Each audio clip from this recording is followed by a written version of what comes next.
TNT, Co-Region Football's Thursday Night Tailgate. Thanks a lot for joining us. This is our Week 9 show, and this week in Week 9, Jim Thorpe is the epicenter of the Anthracite Football League, so we decided to come to the epicenter of the Jim Thorpe social scene.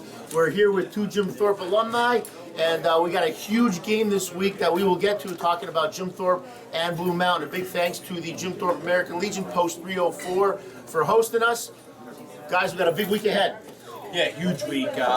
We saw two teams get their first win last week. That's what we said we wanted to see. And we thought we were going to see some close games.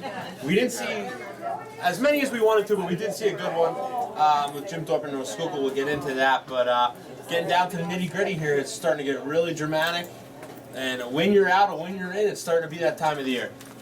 Yeah, Week 9 coming up. We still have a couple unbeatens in the league. We have a big clash coming up with an unbeaten against a one-loss team. And we have some teams finding some identity. Panther Valley, for instance, I think they're getting better every week. Pottsville gets their first win. We'll talk about that. So, coming down the stretch, a lot of exciting things happening. Of course, everybody's talking playoffs now and league championships, and we're ready, for these last 2 weeks. So a big show ahead. Not only are we here in Jim Thorpe tonight, we also have one of Jim Thorpe's assistant coaches, Craig Zurn, that's going to join us at the end of the show. Talk a little bit about the Jim Thorpe Olympians 2015 team and the big matchup this week. First thing we're going to do is review the Week 8 games first. As we always do, we look at Pottsville. Not in the league yet, but they will be coming into the AFL next year. And one thing we all agreed on last week was we thought we're going to be talking about Pottsville's first win, and we are. Pottsville gets off the schneid. They break the losing streak, and they get their first win of the year. They beat Daniel Boone 33-22. I think we talked about it last week with Wapinski and Jacoby. I think they found something offensively, bringing those guys in and switching them in at quarterback. Wapinski's a great athlete too, moving him around the field. I like what they're doing. I think they found the chemistry makes it tough to prepare for them, and they were able to get a win. You had Wapinski throw for a touchdown, Jacoby throw for a touchdown, and then Jacoby ran for 143 yards. So I think they found the chemistry there for the Tide this season. Yeah, they need some positive things down the stretch here to build that program going forward into next year when they come into the Anthracite League. So, a win's the best way to do that. Best way to build your program and get momentum and get kids to join into your program is to win some games. So they can come down the stretch and win one or two more. It's going to bode well for them going into next year when they come to the Anthracite League. Yep, congrats to Coach McGoey and to the Pottsville Crimson Tide on their first win of the season against Daniel Boone. Next, another team looking for their first win of the season was Panther Valley. This is a game I was at this week. They had the Hanover Hawkeyes traveling to Lansford, and the Panthers got out to a very fast start. And fast and furious out of the gates, and you could tell that they were hungry for that first win, and they beat Hanover 41-20. Yeah, this one, following along, and the first thing you see is that Hanover takes a lead. Hits a big pass play, takes a big lead. I'm like, oh boy, here we go again. The Panthers, one they could win. Is it going to get away? And then as the scores are coming in, it's just Panther Valley pouring it on, and 6 consecutive touchdowns after giving up that first one. And defense just did a great job with a lot of turnovers, returning balls for touchdowns. Nathan Miller, a 2-interception game for the Panthers, took one back to the house. So great effort by the Panthers, especially their defense. Talk about it all the time. Ride Reedy. That's what I say about the Panthers. Ride Reedy. Big game again, 122 yards, 2 touchdowns, 2 big plays for them. He gives them that big play threat that they haven't had in the last couple of seasons. Ride Reedy, and you'll see the Panthers in some games. Just a freshman, has a chance to be special. Also, the passing game, Panthers were 5 for 7, 2 touchdown passes by sophomore quarterback Hunter Kennedy. Seems like they found the rhythm there as well. So Panthers with the first win of the season, 41-20 over Hanover. So now we get into our league matchups. First, we got Schuylkill Haven heading to Minersville. This one was all Haven, 61-21. Yeah, we knew this was going to be tough for Minersville, and it was. Schuylkill Haven got the offense rolling. Rushing attack was phenomenal, and easy win for the Hurricanes. Yeah, rushing attack. We knew they were going to dominate up front. They did. They executed. Now let's see if Schuylkill Haven can stay consistent. They've been inconsistent this year. They were kind of inconsistent last year, as we saw. So they need some consistency with these group of guys. I think they got a nice, young, talented group here. They have a chance to make districts. Let's see if they can continue it on to next week. Okay, our next league matchup, we Heighton traveling to Shenandoah. This is another team, obviously, that has high aspirations for this year, and they took care of business. They beat Shenandoah 47-14 to remain undefeated on the year. Yeah, physically dominated, the Devils were. They height 370 yards rushing. Clement's only getting stronger as the year goes on. It seems 172 yards on the ground for him. And You know, Shenandoah tried to do some things through the air, tried to make some big plays. 43 pass attempts, 4 interceptions. So tough one for the Shenandoah. I knew they're overmatched. Won't have to deal with this any longer after this season. You got it. You know, tough one for the Devils. Yeah, a lot of teams won't throw a ball 43 times in a season, let alone one game. So Yeah. McColl's airing it out. Aaron McColl, it's fun to watch. They are is. kind of entertaining to watch. They're just outmanned defensively. They can't get many stops. But Ian I like the way McColl's they Pat's score. boy. He loves Ian. Yeah, he Love does a Ian nice McColl. job. Tough kid. And, Tough kid. They have nice receivers that run around out there and make plays for them, but they're just overmatched on a weekly basis. Next we have Blue Mountain. Blue Mountain just one blemish on their record this year, a very close loss. Ali Heighton, they had to travel to Tamaqua, and this was a game we talked about some interesting matchups for week 8, and this was one that we thought was going to be very interesting. Tamaqua coming into that game, this would have been a huge win for their playoff aspirations, and we kind of thought that this one might get down into the fourth quarter. In fact, I think that was one of the things I said. I thought it was going to get into the fourth quarter, and then Blue Mountain was going to pull away. Wasn't quite the case. Blue Mountain really came out firing on all cylinders, and Blue Mountain beats Tamaqua 35-6. This is one you're at, right, Coop? No, I was not. I was at Marion game. Oh, you're at the Marion game, okay. But no, in this one though, Blue Mountain's one of those teams that they do a great job of taking away your option A. So if you're going to beat Blue Mountain, you better have an option B or an option C. Tamaqua doesn't have that. And Bud Moyer had a tough night. Going into the game, needed 40 yards to break 1,000 for the season in front of the home crowd. 40 yards for Bud Moyer is usually 3 or 4 carries. Tonight, just couldn't get it done on Friday night. 17 carries, only 24 yards. Blue Mountain keyed on them all night long. Tamaqua had no other answers, and the Eagles ended up rolling away with this one. Blue Mountain has been, I said it this year, besides Lee Heighton, the most consistent week-to-week team in the league. Every week they go out there, they do their job, they execute. Up front, they're very stingy against the run. You had Mike Killian, 136 yards rushing, Blue Mountain 259 team rushing yards. And we talked about the Tamaqua passing game. When you're only a one-dimensional team in this league, you cannot get away with that anymore. It just doesn't work. There's too much parity. There's too many talented teams. Only 78 yards passing. It's not going to get the job done. So Tamaqua has to find that success in the passing game if they have any chance of making postseason, whether it be districts or Eastern Conference. Blue Mountain, we always talk a lot about the skill guys and numbers that we see in the paper and things that we see on film with these skill guys. But one guy to keep an eye on for Blue Mountain, number 95, Eric Noecker, a junior offensive and defensive lineman. The kid is a beast, absolute stud, one of the strongest kids we've seen this year in the league. So going to be interesting to see how he does in the big matchup against the Olympians this week coming up. So we'll get to that, but just one guy that we want to mention on Blue Mountain that's been extremely consistent all year long. Next game we have Monterey area at Marion. So this is the game that we thought was going to be close. Yes. That you were at. This was the one I was at. Oh, okay. I got to call this one on for WLSH, and one possession game going into the locker room, 14-7 Marion. Marion scored first, KJ Snur got it rolling. Monterey came right back, answered nicely with the drive, and tied the game on the ensuing kickoff. Hunter Noss of the Colts takes it back 90 yards for a touchdown. Score goes into the locker room, 14-7, and then Marion rolled in the second half. Hunter Noss had 2 more touchdowns from a running back position, giving KJ Snur a rest. So big game for Noss, and the Colts defense was phenomenal all day. Monterey really, other than that one drive, had a tough time. Marion is showing their resiliency here. Three straight losses. KJ Snur hurt there a little bit, comes back, has 2 solid weeks after being injured. And I said it last week, people don't realize how hard that is to have a knee injury and come back and just be able to go back and contribute. Marion is a team right now that's hot. Yeah. They're a hot team. They found another playmaker analysis, which is what we said they needed. They need another guy on the outside, so you can't just key on D'Angelo every week. That just gives them another weapon. It's coming at the right time, and it sure looks like things are setting up for the Marion Colts to be the favorite for that District 11 single A championship. Yeah, it certainly does. Yeah. The one thing I did see on Marion, they did struggle with their passing game, which is kind of surprising. Yeah. Kaczynski threw a couple of picks. Well, one for sure, one that should have been a pick, was dropped. So they're not getting those big plays like they were getting at the beginning of the season. Their passing game, so that's something that they got to figure out again before they hit the playoffs. Yeah. All right, next we have our Week 8 game of the week, which was the North Schuylkill Spartans traveling to Jim Thorpe. This was one where we all thought North Schuylkill had their backs against the wall, and also Jim Thorpe, who was looking for revenge after last year, the 3-game skid at the end of the year. And this one was an Anthracite Football League Classic. And Jim Thorpe comes out on top, 20-13 over the Spartans. Yeah, Jim Thorpe got out to a 14-0 lead, which is huge. That was huge to get that momentum going into halftime.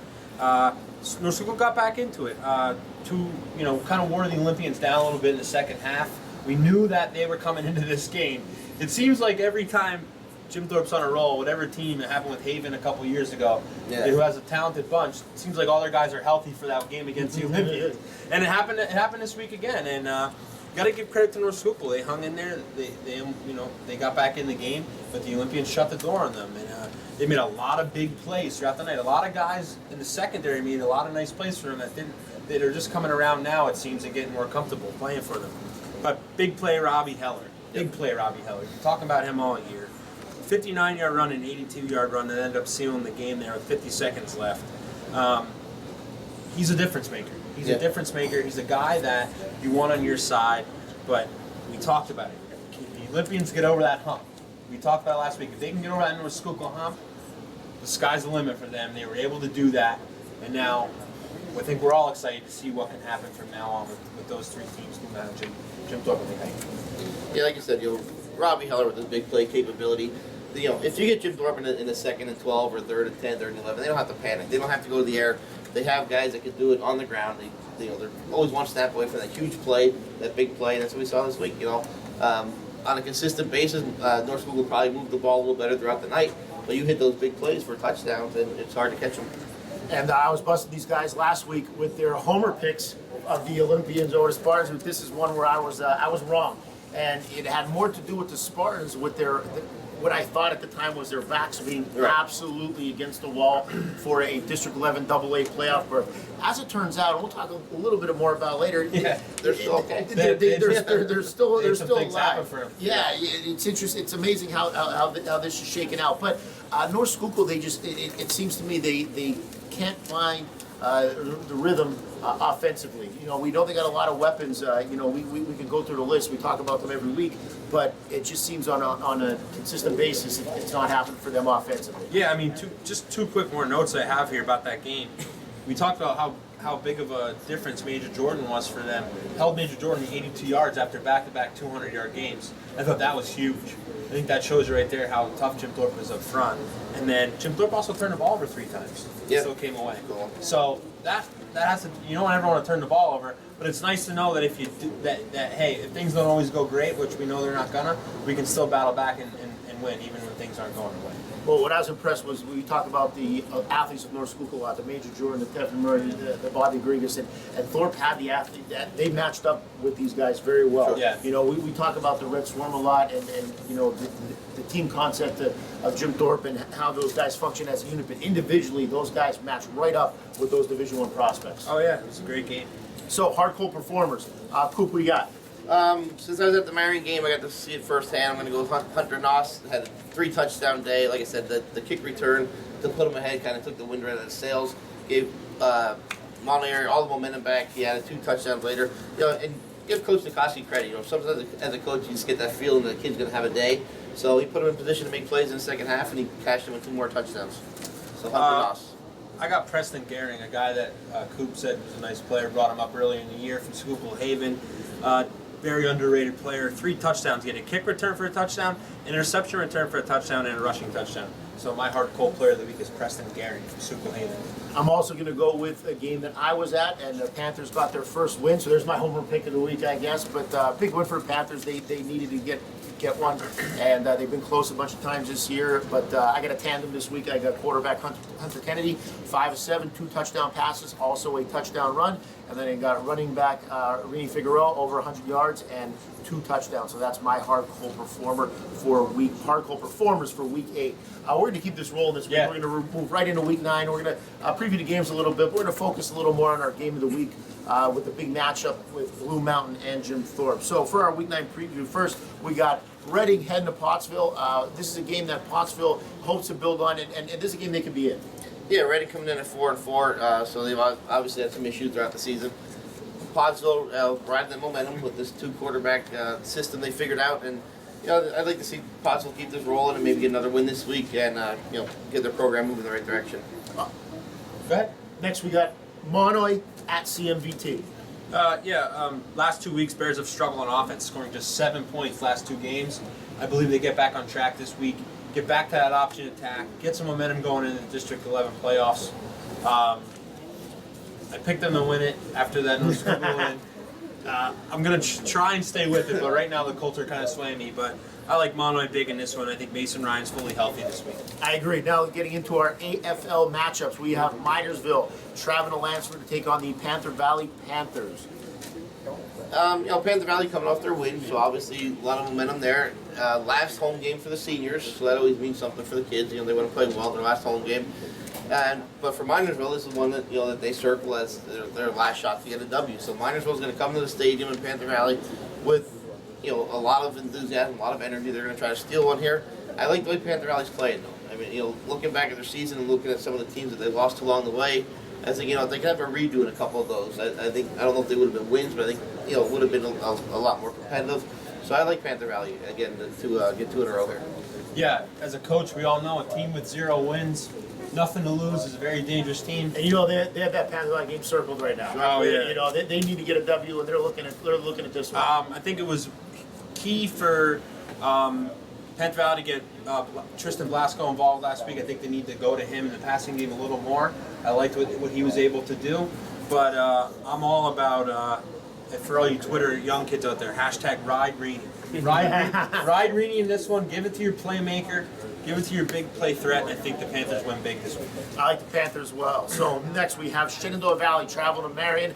I think Marion keeps it rolling. Cool. Yeah, absolutely. Like I said, Shenandoah just not matched. They're going to throw it all over the field again and try to make some plays, but just too much KJ Snurr. Now they find another playmaker in Noss. Yeah. And look for Marion to use this game to try to get that passing attack back on track. Coach Sikossi said after this one his offensive line's playing better. Thinks they're gelling at this time. Has played very well the last 2 weeks. I like Marion. I like the way their offensive line's playing. I like their offensive attack right now. All right, so speaking of backs against the wall, I think we have 2 teams that are there in this next game, Schuylkill Haven and North Schuylkill. Schuylkill Haven wins last week and drops in the District 11 standings. Yeah. North Schuylkill loses, but still is right there for a possible district playoff berth. Haven in single A, North Schuylkill in double A. This one, interesting. It's going to be. I'm going to be curious to see how this one plays out. I think North Schuylkill comes out with another big performance this week. Like I said, now they have no wiggle room. They cannot lose anymore. If their goal is still the district championship, which it should be, I think that group of seniors, like at some point, they don't want to be that class that never finished it. I should say, there's just too much talent in that senior class. I think this week they put all together and try to build a momentum to get in the playoffs. North Schuylkill looked like a dangerous team last week. When they had all those guys on the field, you were thinking, wow, this is a good-looking football team. I like the eye test they gave me last week, even though they didn't pull it out. Jim Thorpe's a good football team. Very good. At home, that's a tough win, no matter how good you are. And I like them. I think they're a dangerous football team, and I think they win big. I think Haven just has played too inconsistent this year, and I like North Schuylkill's playmakers that do well this week. I like North Schuylkill as well, and I think both North Schuylkill and Haven get into Week 10 in must-win situations. Yeah, I agree. All right, next, Tamaqua at Lehighton. Tamaqua, we kind of thought they were going to be a little more competitive against Blue Mountain. Can they go to Lehighton and compete? I don't think so. Yeah. I mean, after seeing last week what Blue Mountain was able to do to them, and if we talked about in the past, you got to have some other things to go to when Bud Moore is not working for you, and Blue Mountain just all over the place. Bud Moore had no running room anywhere. The offensive line just couldn't play physical enough. I think they're going to run the same problem this week with Lehighton. And Lehighton just has too many offensive weapons that eventually are going to wear you down. Yeah, it looks like they've added another one in Mayernick. Yeah. I mean, geez. Yeah. This kid, I mean, we saw the big play, the nice run he had against Panther Valley there when the game was out of hand. Right. But another 85-yard run with both. Kid's a player. Yeah. I mean, every week it seems like they're just adding another guy to that playmaker list. So the Heighton's rolling and, physical. I think Tamaqua will battle there the first couple of possessions, but like Coop said, too many playmakers for the Heighton and just not enough dimensions for that Tamaqua offense right now.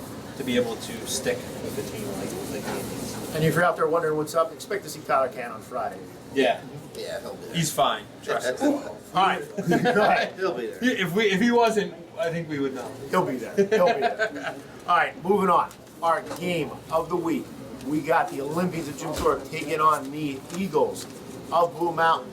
This one is the biggest game of the year thus far in the AFL. Blue Mountain at 8-1. Jim Thorpe sitting there at, Jim Thorpe at 8-0 and Blue Mountain at 7-1. Pearls, what do you think going into this one?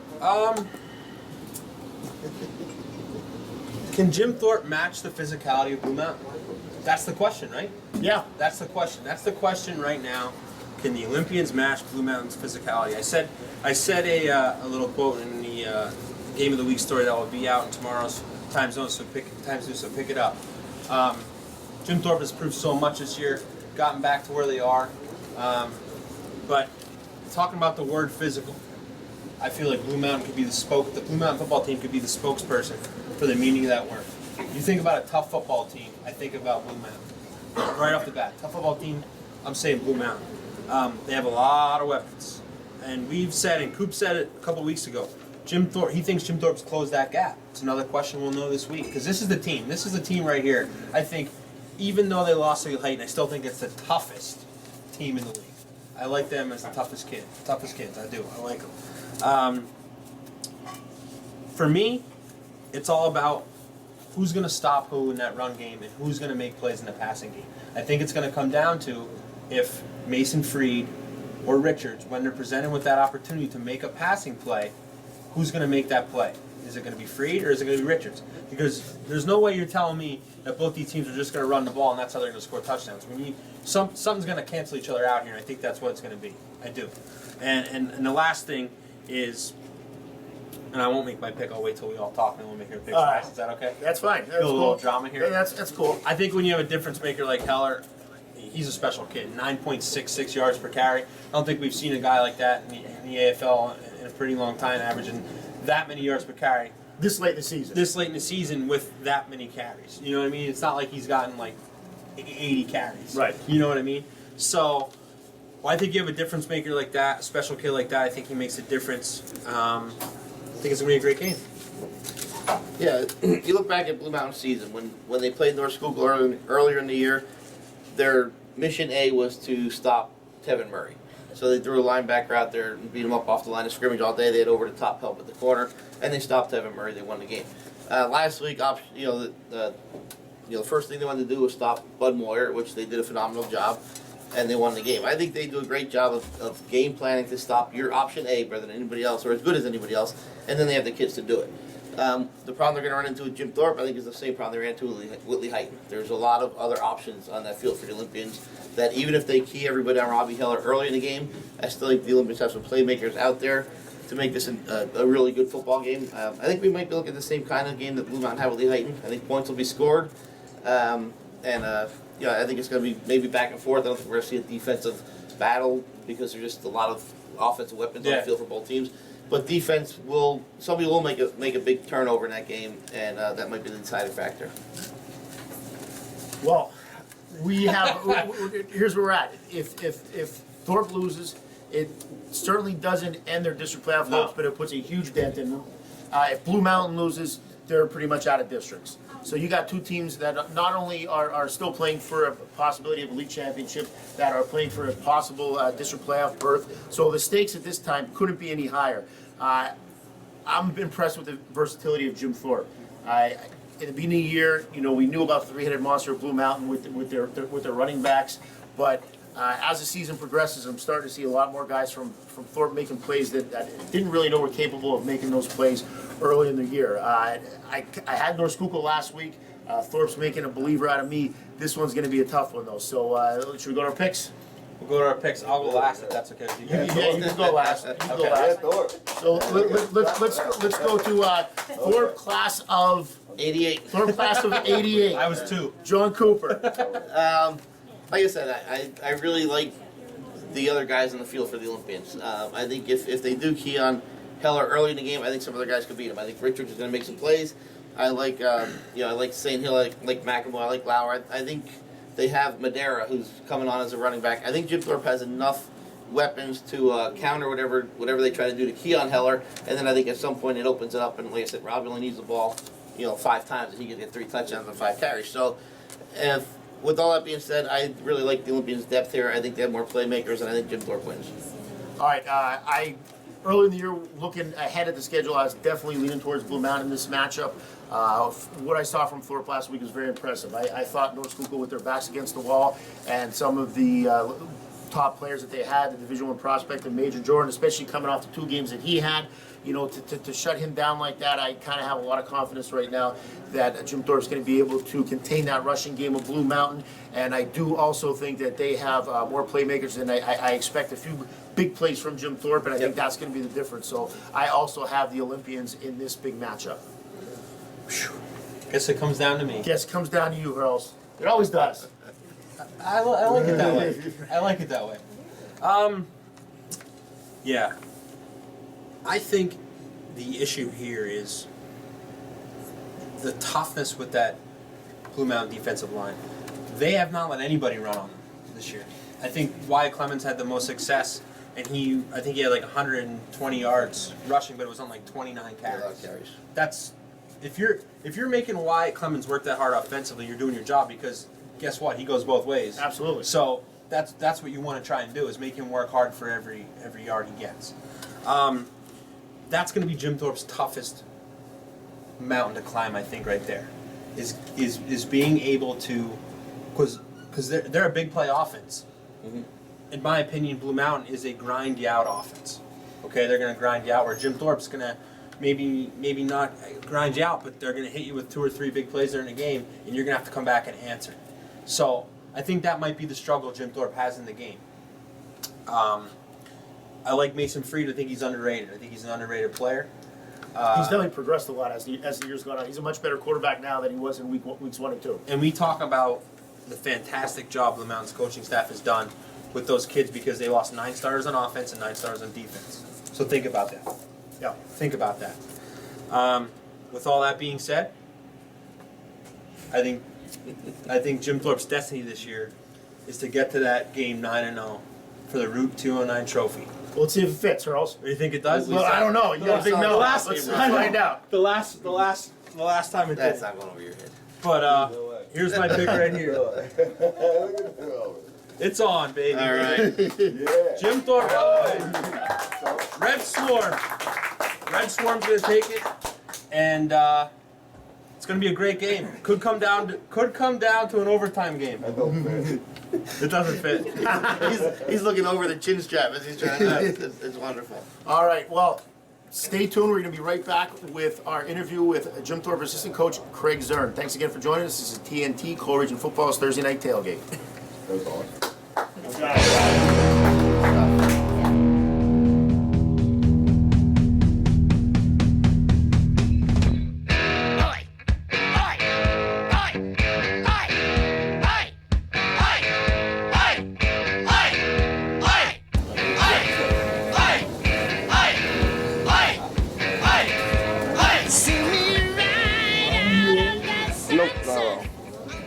Welcome back, TNT, Coal Region Football's Thursday Night Tailgate. Thanks again for joining us. Hopefully you checked out our first 2 segments.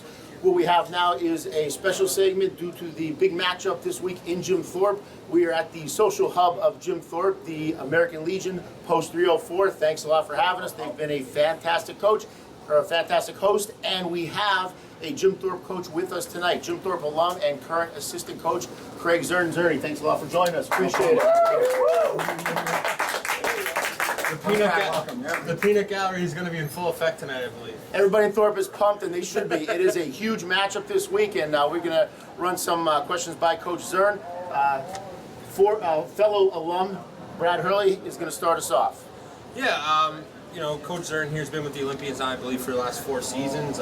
Was a 4-year starter for the Olympians back in the day. So, we always talk about how important it is for the players to come back and help out with the program. But Jim Thorpe now has a plethora of coaches that are in their program now helping him coach, and I think you can see the difference. I guess the first question I want to ask you is, you played your years at Jim Thorpe, successful program while you were there as a player. Now you're getting back to being that successful, consistent program as you've been there as a coach. So just talk about playing for Jim Thorpe, the pride you have, and now bringing back that passion to coaching there as well. It all starts with Coach Rosenberg. He's been there since I've started playing there. He's the head guy there, and I think even in a few down years we've been successful. If you look at it, even after I graduated, there was a couple string of championships in there, a couple 8-2 seasons, things like that. So I think everybody looks at it. We had 2 bad years there, and everybody looks like we had a little bit of a downside. But over the course of his career, we've been pretty consistent. But it's just giving back to the community that's given so much to us. When I've been there, everybody rallying around the team, having great years. The support that we got. It's just nice to give back and give these kids the same experience that we got when we were there. Yeah, and you can tell the difference in the team. I just think and that just kind of takes us to our next question. Every time I talk to these guys, I obviously get to cover a lot of games of the Times News. Coach Cramsey over here, he gets to see a lot with the radio, and he's seen a couple of Jim Thorpe games this year. And I think that there's definitely a difference with this team. We talk about how we think that you guys have closed the gap now, strength-wise. Last year, unfortunately things didn't work out the way you wanted. You got that 7-0 record, and we said what a feat it was to get back to 7-0 again. Absolutely. What do you think the big difference is between last year's team and this year's team? When I talk to the kids, they came into the year really focused, had that self-motivation. Hey, we have a chip on our shoulder. We don't want to end things the way they ended. So just talk about the way the kids came into the year, and what do you think the difference is between last year's team and this year's team? It's just what you mentioned. We kind of we started out great, but our last 2 games we didn't finish the way we wanted to. We played 3 great teams at the end of the year. 2 of them went really, really wrong. And the other one was real close. We lost Robbie, right in the beginning of the 3rd quarter. That game was neck and neck last year. So even though those other 2 games were a little bit lopsided, I don't think we were as far off as people projected us to be. We lost a lot of key guys last year, but we had a lot of guys waiting to get their chance. One last year, Dean Richards was battling for that quarterback spot last year and just missed it out by Shane Snitsky, so he stepped right in this year ready to go. But I think the thing that people overlooked the most was how many kids we had returning. I mean, this crew that we have of seniors, a lot of 3-year, 4-year starter guys, like right in the middle of our defense, Kevin Beatty. Behind him, though, Robbie Geisinger is a 3-year starter at safety. Robbie Heller's been a feature back for us for 3 years now. So if you look at it, there's plenty of guys on our team that were, putting the work in year out, and it's finally their time to show. 2 guys I just, didn't mention, but that anchor our defensive ends, Colton Hurley and Greg Palmer. There's 2 more guys that started multiple years for us. So I think, after last year having the success that we had, they knew, what they needed to put in the offseason. And if you would have seen it the week after our season ended, kids were in the weight room. They weren't required to be. They were in there on their own, asking Coach Urchek, what can I do? What can I do for this? What can I do for that? So dedication was there all year. Now, Jim Thorpe has consistently been one of the top-tier teams in the Anthracite Football League since its inception. You were around for the tail end of the couple of the down years. You were around for one of the 1-9 years. High school sports, definitely cyclical. You have those runs. Was there anything fundamentally that you guys decided you had to change after those back-to-back years, or was it kind of just sticking to what you always did and you knew playing a lot of young kids it was going to come back around? Coach Miller might hate me for saying this, but defense. You look at those years that we were 1-9, and they weren't bad football teams either. They scored a lot of points. They were scoring 40-some points a game. I mean, it was a hell of an offense. All-state quarterback, correct? Yes. Yeah. Yes. Tons of talent. I mean, our Ryan Saunders next year was an all-state quarterback, and he was part of that offense too, even though he wasn't playing quarterback. So the talent was there. The defensive mentality, I don't think, was there at that point in time. This group of freshmen that we just talked about, that's what they believed in when they came back to the system. They talked to Coach Parembo, Coach Miller, and Coach Hallinar. They asked, what was the difference between our team and these teams, and it was defense. Coach Parembo, the biggest advocate of it. He was our middle linebacker back when I played. He was an excellent football player. One of the first things he did to change that around was he posted our championship teams and the points that they used to give up per game. And that's what the kids strive to do. That's what they wanted to compete against. And you hear them right now, Coach Parenville, Coach Zurn, we're coming for you, right? They want to be one of the best defenses to ever play in Jim Thorpe. They want to be the Red Swarm that everybody talks about. Talk about your point system. I hear the kids talk about it all the time. It's almost like, something. It gives you motivation other than the normal motivation you have, but it just seems like it adds a competitive nature to the group inside. And all these kids really strive to get points, and it happens to be things you want to do out there in the football field. So talk about that. I hear the kids talking about that a lot. That it's really something that has worked for you guys in an innovative way. So talk about that a little bit. It's great because defensive ends aren't necessarily going to get as many tackles as a middle linebacker. A cornerback's not going to get as many tackles, but sacks, interceptions, things like that can kind of counterbalance it. So it gives everybody a chance to compete by just not making tackles, but making plays on the field. Whether their position be something different, but it gives them a competitive chance to keep everybody close. And if you look at it right now, we got 6-7 guys up there at the top, battling out. Right now, Kevin Vitti just currently took the lead over Greg Palmer. So you have, like I said, a linebacker there, a defensive end. Justin St. Hill's right behind him. Antonio Madera's up there. So, like I said, it's a mix of all different type of kids. Well, speaking of a mix, let's shift it a little bit to your offense. Seems like you guys really have the ability to spread the wealth this year. Yes. I mean, Robbie Heller, we know about him, but you have a lot of weapons. Yes. The minute you key on Robbie, somebody else is coming the other way, and I think that's been a huge help for us. Like I said, there's been a lot of kids in the system for a while, so they all feel comfortable. Feel like once their numbers call that they can make a play for us. Some seniors, some juniors, some sophomores, and it's just great to have when you have multiple people that can make a big play for you. I guess the last thing we want to ask you is identity. You said defense, defense, defense.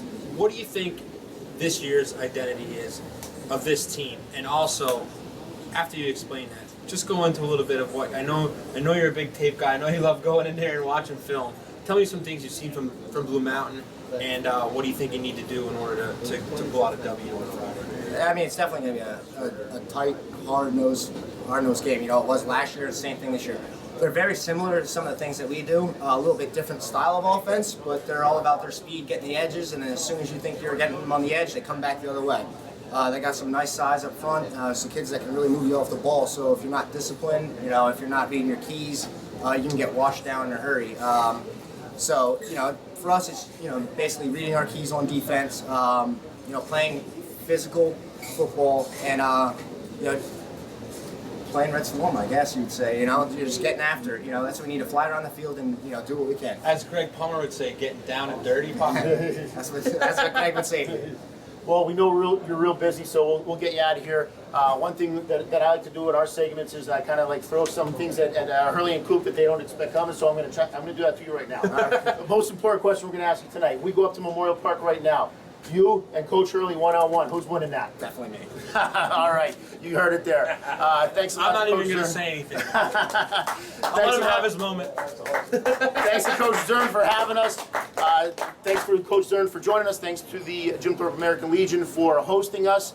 And I hope you enjoyed our show this week. Again, this is TNT, Coal Region Football's Thursday Night Tailgate.